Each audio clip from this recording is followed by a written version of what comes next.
We have divided the Wilderness Expedition Dentistry module into 8 topics.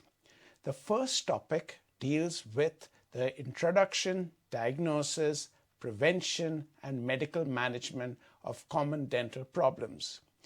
16% of all Medivacs is due to dental problems. So in this topic, we aim to give you the knowledge and the information needed to reduce the statistics down. We will go through common dental scenarios which expedition medics have faced with in the past and will face in the future. We will go through how they dealt with them and how you could possibly deal with them. The next topic essentially deals with how to get teeth numb on an expedition. We will go through different local anesthesia techniques.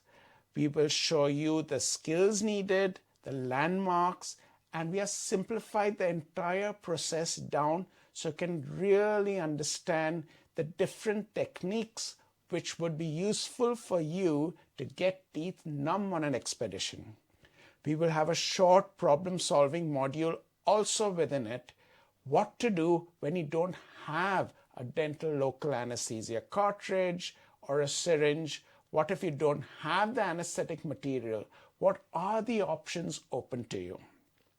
The third topic which we will deal with is the most commonly used subject, the most popular topic in the entire Wilderness Expedition Dentistry curriculum. It is how to do a temporary dental filling, because it is a simple process that can save someone's expedition.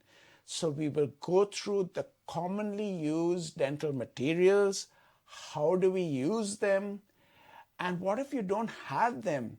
How can you adapt yourself and doing a simple temporary dental filling till the patient can go to such a place where a dentist is accessible. It is an incredibly useful topic.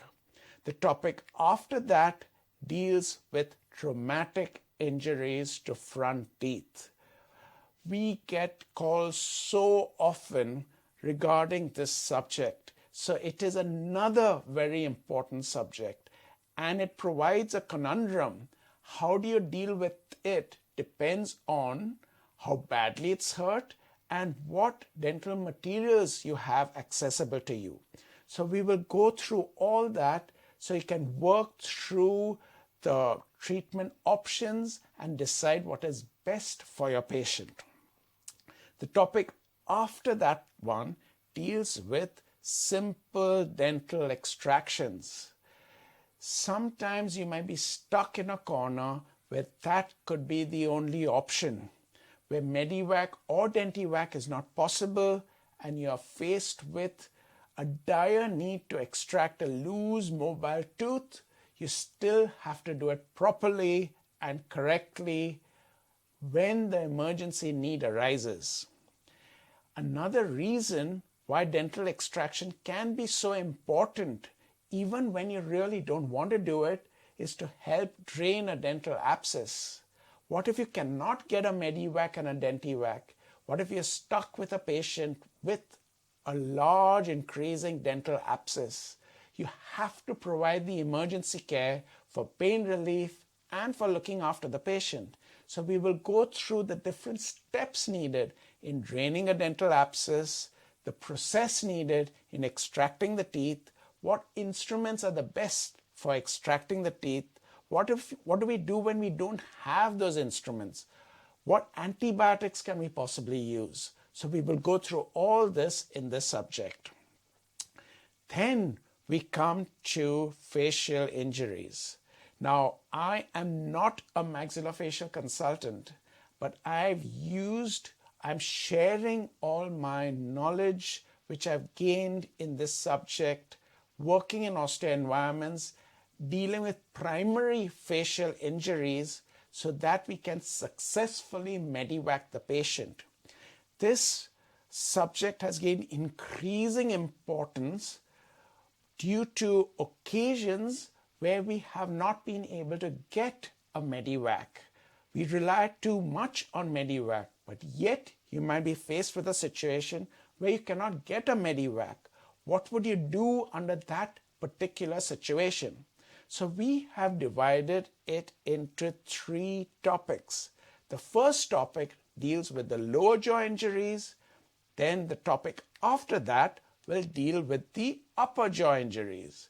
In the case of the upper jaw injuries, we all know that there is a problem of airway, potential for excessive bleeding, and we will discuss all the controversies and challenges with regards to this subject. And the last subject which we will deal with is how to reduce an atraumatic anterior dislocation of the jaw joint. What if you are on an expedition and somebody tries to eat a large bite or yawns very widely and dislocates the lower jaw? How would you possibly reduce and put the lower jaw back into its correct position? What if you are away for a protracted period of time and the patient has been stuck with the open jaw for an increased period of time? How do we get around the delayed treatment of this subject? That's it.